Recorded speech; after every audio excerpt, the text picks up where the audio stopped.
where this car's at now, metalwork's been done, okay? We're going to assume you receive a car like this, you assume the metalwork's been done well. We may find a few surprises, we may find some issues, find a few things that need to tune up. But where it sits right now, metalwork's been done. It's been aligned, gapped, repairs, rust, all that's taken care of.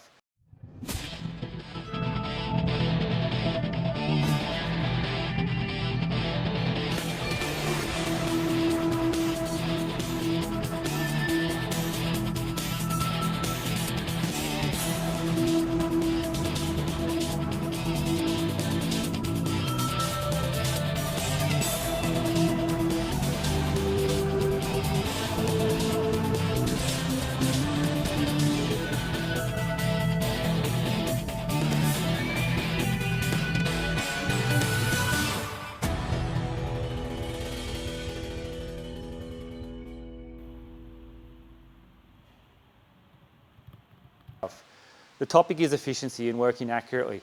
Multiple things that come into play here. One is it's comfortable. It's up at a position that we can comfortably get around the car. Next thing is that all the body is mounted through the suspension points.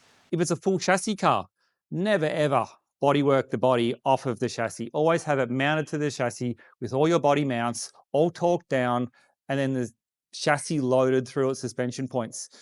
These things are not solid. They twist and they flex, and it'll change all your alignments and all your gaps.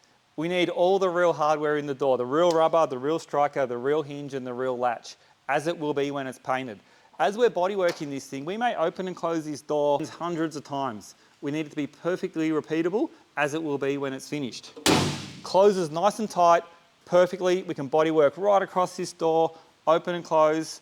We're not pulling new rubbers out later. We're not swapping our hinges later. It will stay in the same position when we're finished. We need this done early before we bodywork it. It'll save so many hours later.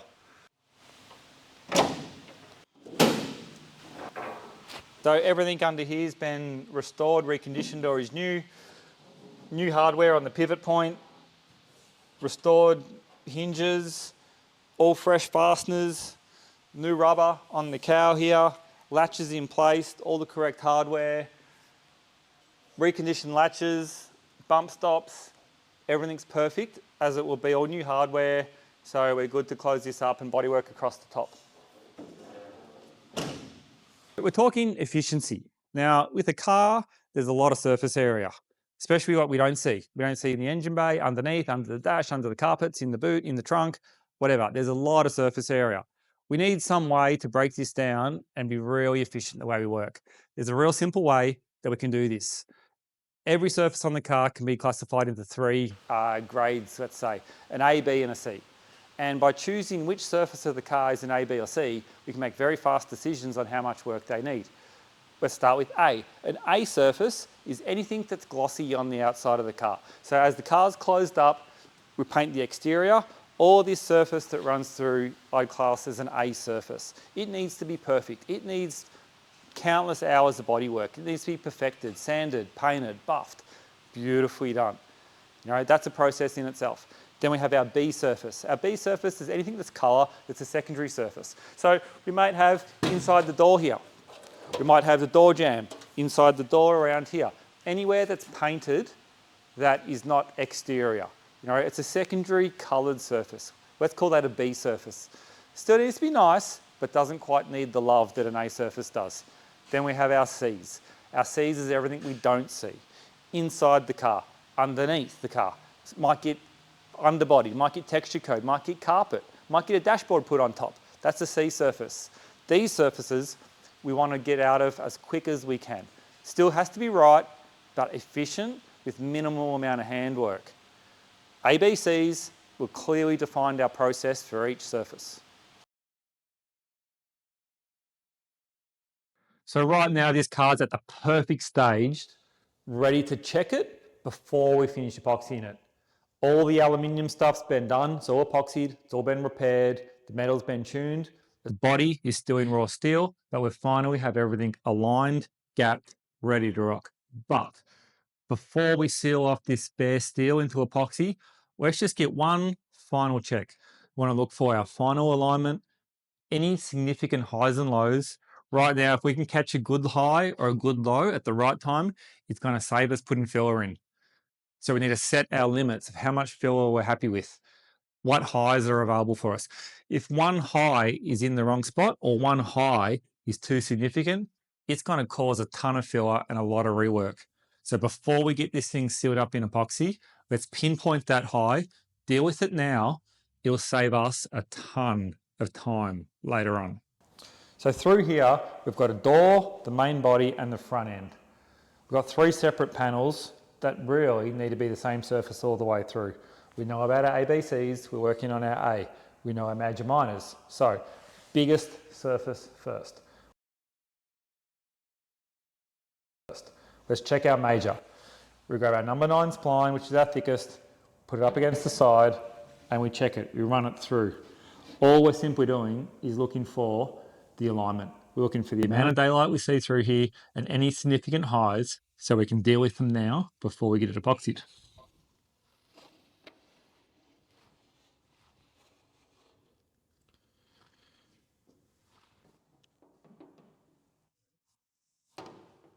So straight away, right through here, I found there's a high. There's a high spot right down here. Put my spline on there, it rocks. The surface doesn't run through. So that one singular high right here means this whole surface needs to be filled. It needs to come out to match that through. So I might just grab my tape, quickly mark that up so we know we have to come back and deal with that in metal before we get it epoxied. And we continue through the car. You ready?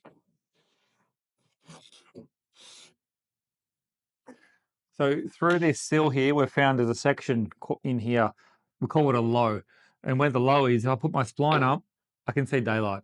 See a little bit of a gap through here. It extends back to here. However, at the rear end and the front, it's quite nice.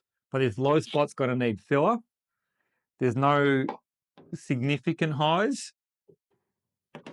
So we're happy with the amount of filler we need to put here. We can move on. Let's get this rear quarter sorted.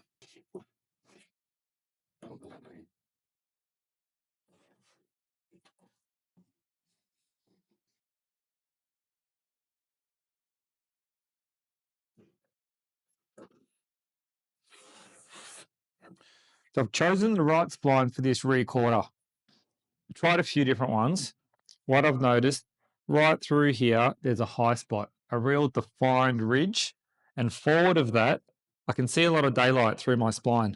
So it's telling me this area is what would say is flat.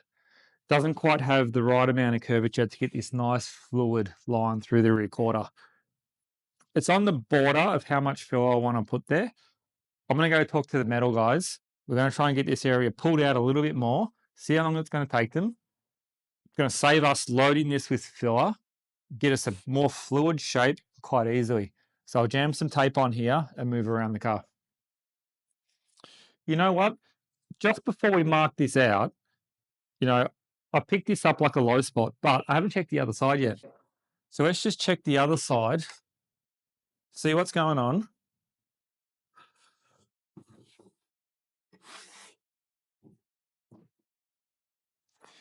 This side's got a nice fluid shape. Definitely not a peak there, definitely not a flat. So we want a more natural flowing shape to the car. So that confirms that side's no good.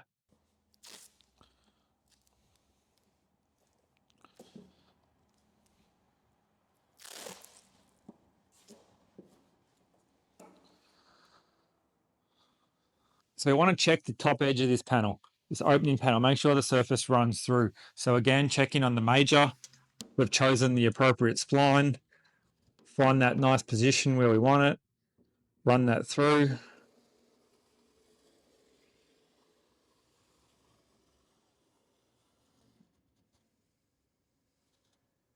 The opening panels looks like it's in the best position possible.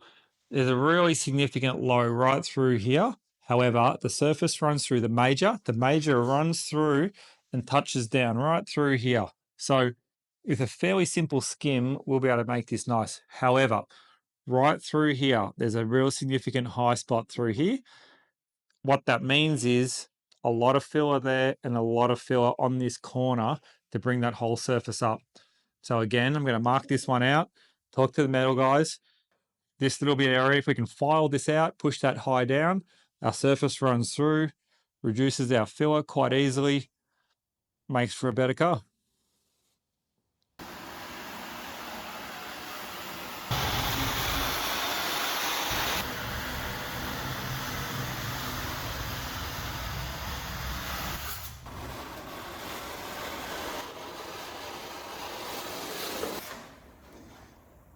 Can you see there? Yeah, it's good.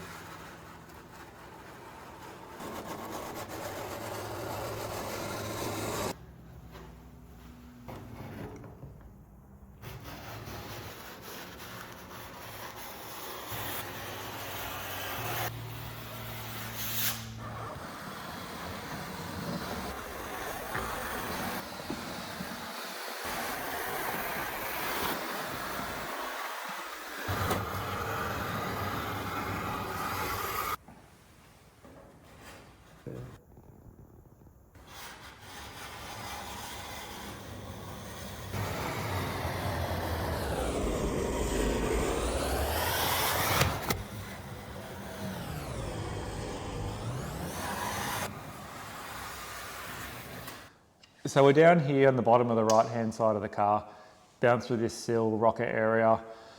We run our spline down the major. We've picked up something here which is a fantastic example of how much filler it's going to take to make this right compared to what we can adjust in steel.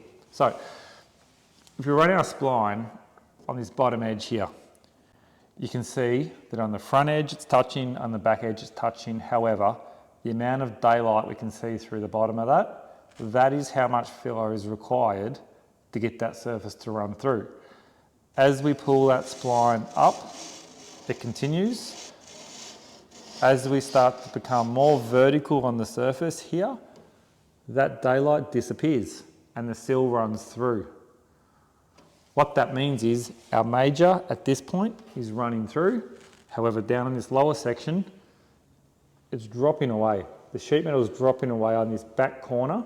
This little area, which you'd call a high, is forcing the spline outward, meaning this whole section needs filler.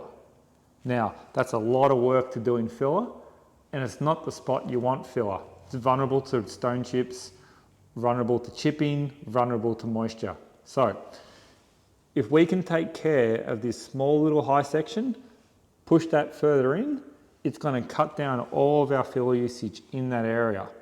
So this corner here, this is definitely one. We'll go back to the metal guys, get this adjusted in steel and save a bunch of time and a bunch of filler work in here. So we've been over it, we checked it with our splines, we identified those issues, they're all fixed in steel. We've got them to the point we're really happy with them. We're happy with the amount of filler that's going to go onto this thing. Time to get it in the booth, get it coated, and move on.